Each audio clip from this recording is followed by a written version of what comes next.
What's up? What's up? And welcome everyone out there, all my freedom fighters, liberty lovers. Welcome to another episode of Black Side of Liberty with yours truly, Governor Wildstar. I appreciate you guys for tuning in because I have a very, very special guest. I have another wonderful libertarian candidate who is running for president of the United States of America. His name is Ken Armstrong. Ken, welcome to the room.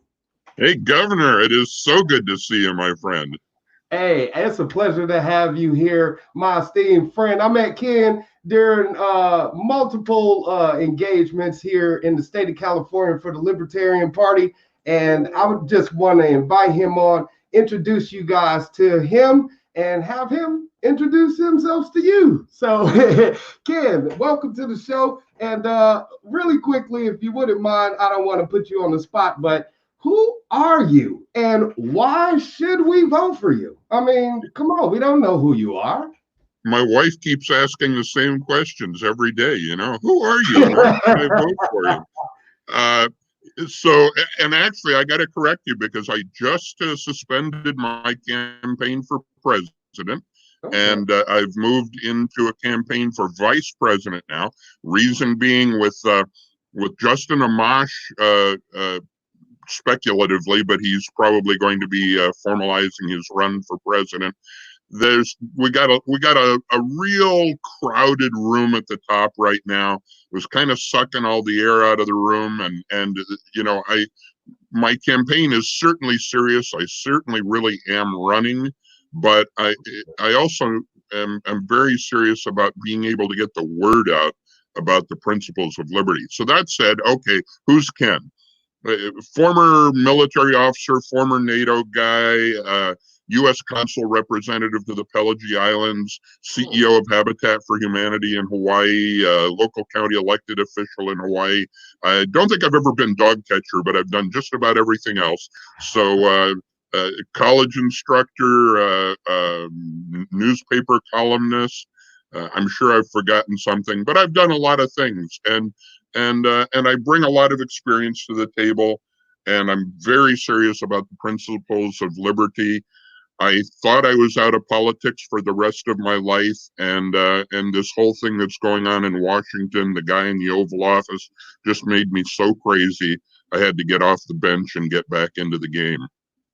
Oh, that's extraordinary, Ken, because it does take very courageous people to run for office, especially those that are genuine and actually, reinstilling the values and principles that made our country great. What made America really great, and that's liberty, freedom, people, and to have someone step up to the plate and actually be brave enough to, throw their name in the ring for such an office as president, well, now vice president, as you made so clearly, is very respectable. So, hats off to you for that. And I really appreciate you, making that sacrifice.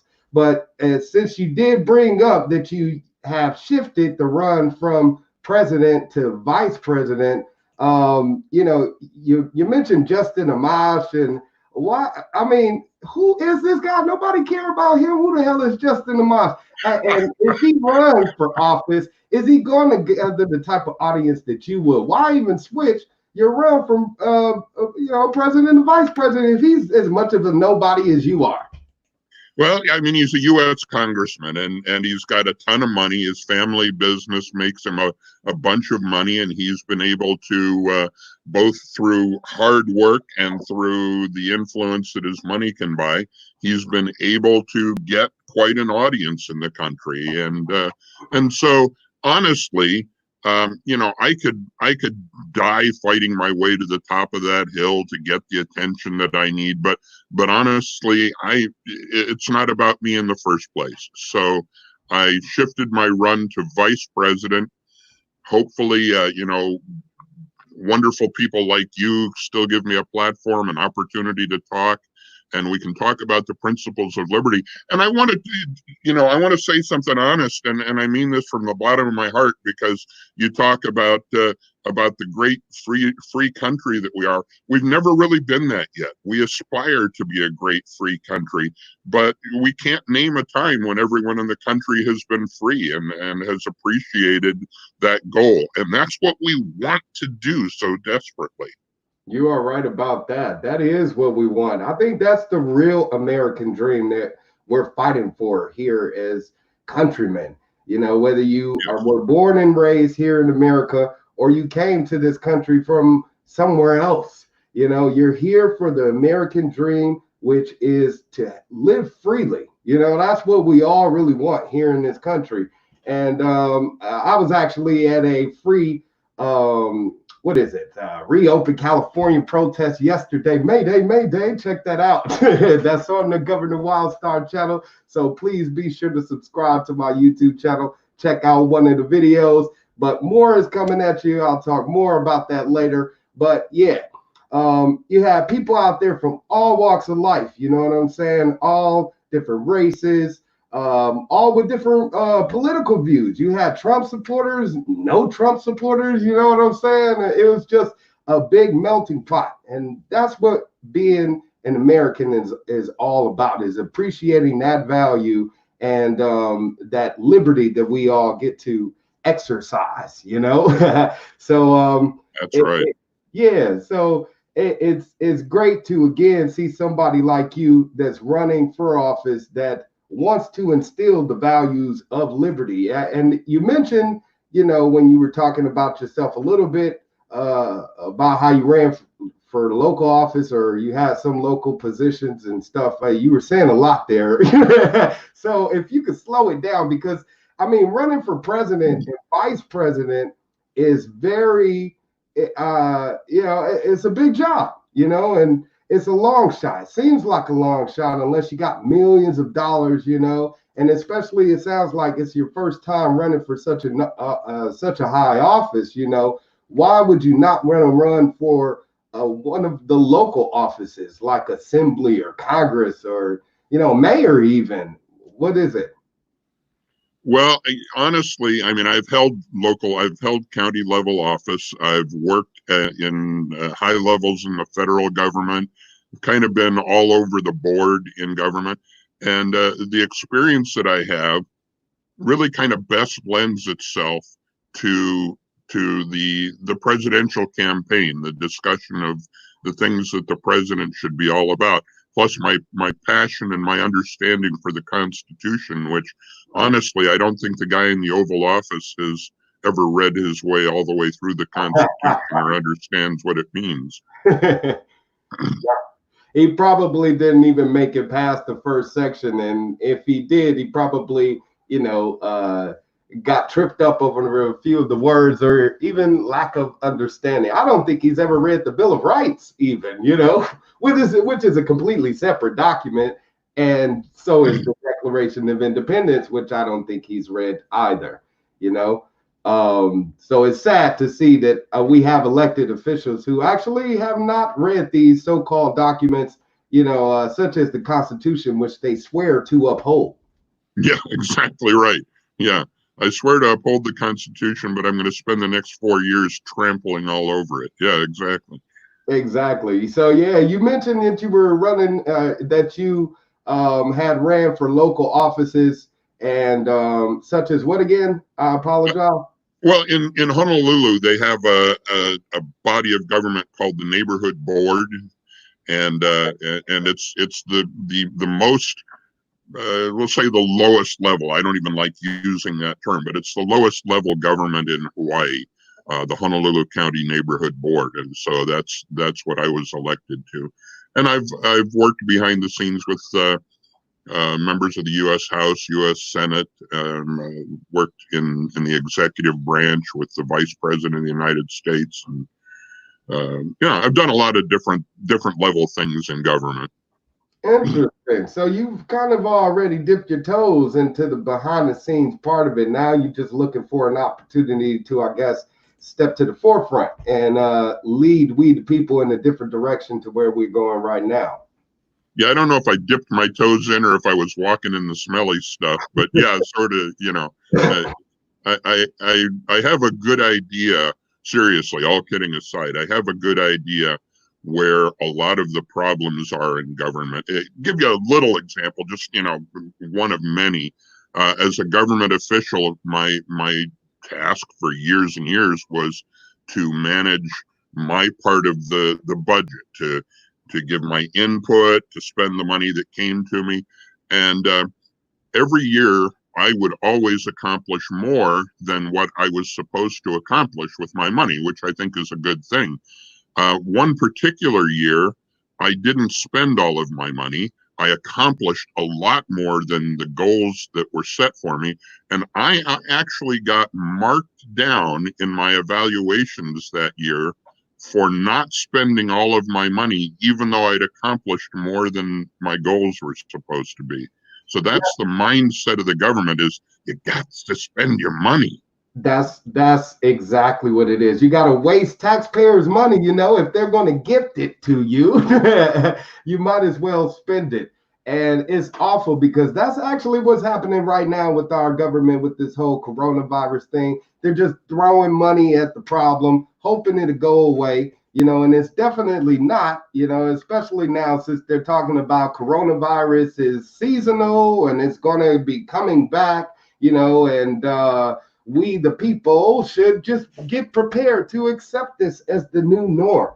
They're not appreciating or respecting our natural rights to choose for ourselves, and you being a libertarian, what would you do if you actually were elected vice president about this whole coronavirus thing?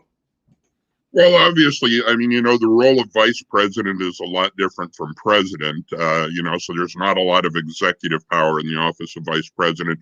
But the thing that you have is you have the spotlight. You have the ability to give information to the American people about what government's doing. And that would be my passion, is to get people involved in what's really happening, give them the information about what's really going on so that they can make their own decisions.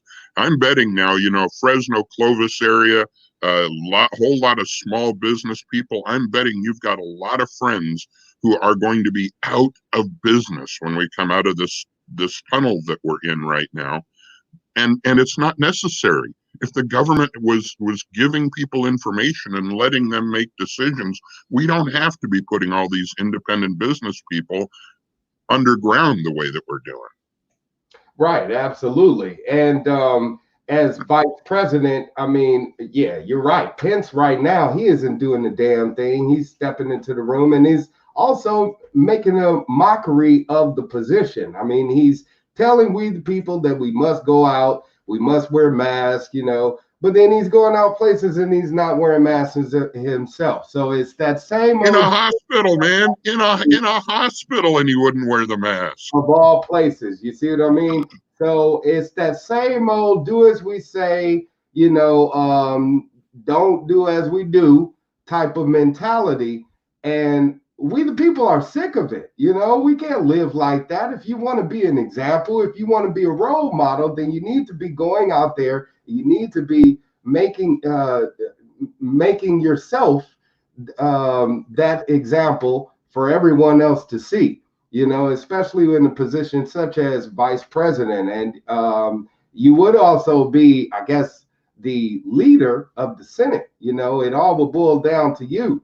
So there's certain issues that are being discussed, rumors, information that is pointing and leading to development of vaccinations that would include, biometric electronic technology that would be used to identify us, nanotechnology, just the worst, you know what I mean?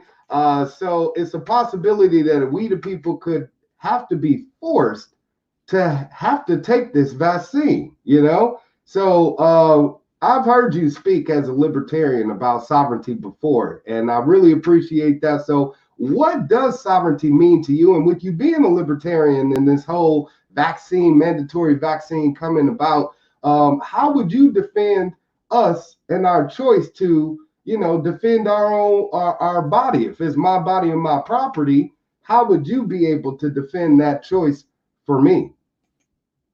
Well, I think it's really interesting that there are people in high levels of government who are already talking about making the vaccine mandatory. You know that we don't even have a vaccine yet. We don't even know if we're going to get a vaccine for sure. And if we get a vaccine, we're not even sure how it's going to work or if it's going to work, but they're already talking about making it mandatory. That sort of gives you an idea about their mindset. So here's my take on it, honestly. I am an absolute libertarian. I believe that nobody has the right to tell you what to do with your own body unless it's about harming somebody else.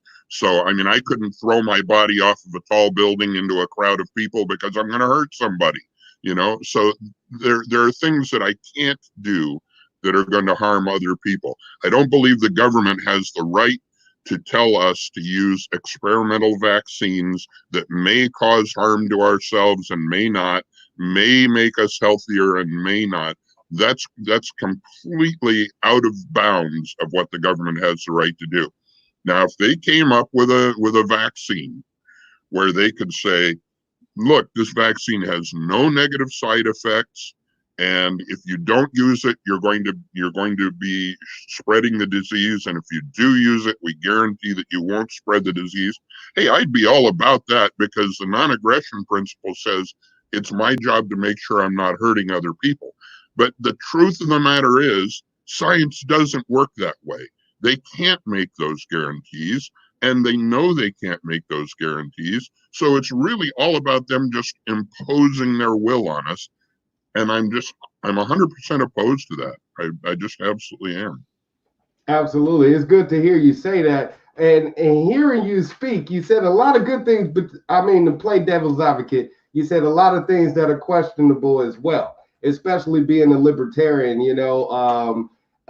If it's my body, my property, then, hearing what I can't do with my body versus what I shouldn't do with my body is questionable, especially for a government official telling me what I can't do with my body. No, they should not be able to tell me that. Now, if I want to throw myself off of a building, I shouldn't be doing that. That's the dumbest damn thing I would want to be doing. You know what I'm saying? And of course, I'm going to be putting other people in harm's way. So government's job is to make sure that, they put certain safety precautions in place to make sure that we don't do dumb things like that. But we leave that up to the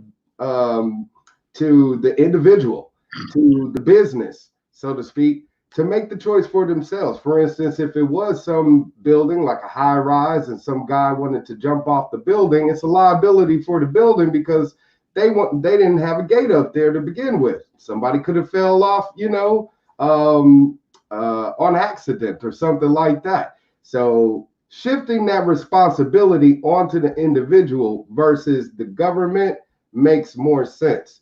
When it comes to the individual being free and being free to choose. Would you not say that's true?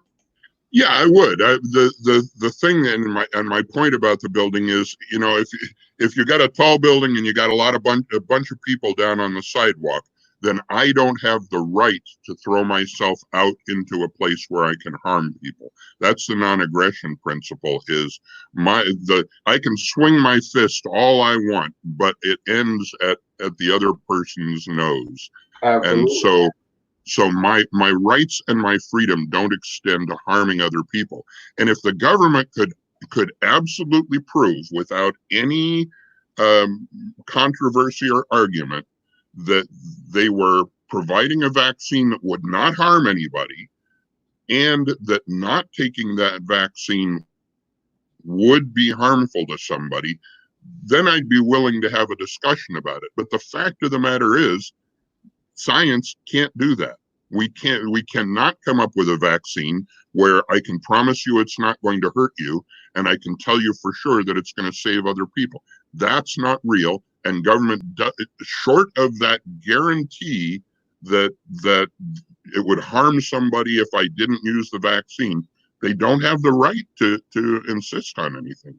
And that's a good point, because here in the state of California, we actually do have laws where, in order for a child to go to school, they have to be mandatorily vaccinated. In order for certain adults to work in a certain profession, they must, receive mandatory vaccination. So if anything, this coronavirus crisis is an opportunity for government to expand its powers, to make it to where any and every single individual, in order for them to work, must get the corona vaccine. So it's definitely going to be an infringement on, our personal property, which is your person, and it's a slippery slope, so to speak. It is. And did you ever think about how crazy this California and other places are doing it too? But so what they say to you in California is you can't send your kid to school if he hasn't been vaccinated, because he might give the disease to somebody else. Well, now wait a minute. You're saying all those other kids are vaccinated, and you're telling me that the vaccine works. Why are you worried about my kid if he doesn't have the vaccine? You just told me that the vaccine works and that the other kids have got it. Exactly. It's that double speak, that government loves to continue to talk out the side of his neck. So it's sad that people actually do not see past that, do not use some common sense to say, hey, why am I going to inject myself with something that is actually poisonous, that is the virus itself, to protect me from the virus? That doesn't even make logical sense in itself. So yeah, you just pointed out a great, another point, which is to say, if I get the corona vaccine, people that aren't vaccinated still have an opportunity to infect me. People are going to think that way, unfortunately. And I just see what good does that vaccine do if that's true? It's so crazy. I mean, this is the logic of people who just love the state. I had a guy in I think I was in Iowa, and he asked me, oh no, I was in Ohio, and he asked me, so what do you say when people tell you that we're a nation of laws? And I said, I hear that all the time. I mean, you've heard that. People say it to us all the time. Well, Ken, we're a nation of laws. But here's the thing. If we're a nation of laws, then that means the role of the people is to serve the law. We're not a nation of laws. We're a nation of people. And so the role of the law is to serve the people. So whenever there's a disconnect there, whenever something isn't serving the people win, not the law. But there are folks who don't understand that. They love legalism so much that they want us to serve the law. Yeah, I call it statism. You know what I mean? People exactly what it is. The state should be in control over the individual. And you have people that co-sign on that every day. It's definitely a fascist mindset. And whether you're liberal or conservative, I just see that as being something that's expanding past all of those different dynamics, supposed differences. And it's sad to see that happening, because people that supposedly use these identifiers to separate us, are now again unifying under a mentality that could potentially enslave us all. I mean, let's be honest with what's happening right now. We do have a president in office who could go either way, and he has been promoting this whole vaccination. He has been speaking publicly of biometrics. So to hear a president speak openly about the application of this on the American people is very frightening, I was alive during when Jim Crow was still legal, and it wasn't very long before my lifetime that we ripped Japanese Americans out of their home and threw them into internment camps. In fact, my wife's aunt, who just passed away a few months ago, wrote a book about her experience in the internment camps in the 1940s. This country is not very far removed from using the law to take rights away from classes and groups of people. And certainly we're still doing it. We're just, we're kind of being more subversive about it than we used to be. But Jim Crow law and the internment camps and those things, that's not far in our rearview mirror, and it wouldn't take very much for us to return to that kind of country if we let the right people or the wrong people have control. Oh yeah, people that feel like, we should be forced to vaccinate ourselves just to go outside. People are that afraid to where they feel like you shouldn't even be going outside without a mask, and they're trying to push legislation to forcefully make us wear masks. It's unacceptable. We got to put our foot down now than later, especially Black people. I'm pulling your card, damn it. We definitely got to make sure that we say that this is unacceptable and stand up unifyingly and fight for the right to, make a choice for ourselves. Everybody should in America. And that's what we should be fighting for, is liberty. It doesn't matter what you want to label yourself as. You should be getting out there fighting for freedom. You know what I'm saying? And there's a lot of people that are diverse, slap on these different, identifiers, and it matters to them, unfortunately. You know what I mean? So if you could do that, if you could answer me this, I mean, I don't want to be rude or anything, but you kind of look like an albino brother. If I was to, if you ever heard that before, are you an albino Black American? So I got to tell you the truth. So I grew up in a neighborhood that when I was a little kid, it was mostly white. By the time I moved out, when I was a little bit older, it was mostly Black. I had very, very racist parents, and I really learned from them how horrible their thinking was. So when somebody calls me an albino brother, I consider that to be one of the biggest compliments anyone could possibly give me. That's good to know. Well, hey, you are definitely been stamped an albino brother. Welcome to the family. But we are all beings of light, art, culture, and knowledge. You know what I'm saying? We want to just share the Black community, extend that love to those people that are willing to fight for the right for us to just live free. And that's what this is really all about, putting aside any and all of those things that they want to put in place to separate us, any prejudices that they want to apply to us. You know what I mean? It's just sad to see it happening. And for someone such as yourself, you said that you grew up in South LA. That's a very interesting fact, you know what I mean, that you wanted to drop. So I appreciate you, giving us that little gem of knowledge. And one thing that Black people do here is we have a certain type of music, you know what I mean? Such as rap music is called Black music. It's unfortunate that it's labeled that way. But do you listen to rap? And if so, what's your favorite rap song of all time? Well, rap and hip hop, that's not my stuff. I love all kinds of music. I'm more of a blues fan, and I have a very, very dear friend. If you go to BobbyBlackHat.com, BobbyBlackHat.com, that's the guy is my brother, Bobby Blackhat Walters, one of the great blues musicians in the country today, and I just love the guy to death. All right, we're going to have to check out my man, Bobby Blackhat. You do. I'm telling you the truth. All right, cool. I'm going to give him a listen sometime soon. Maybe I'll have a little toke of this, while I do, and enjoy myself.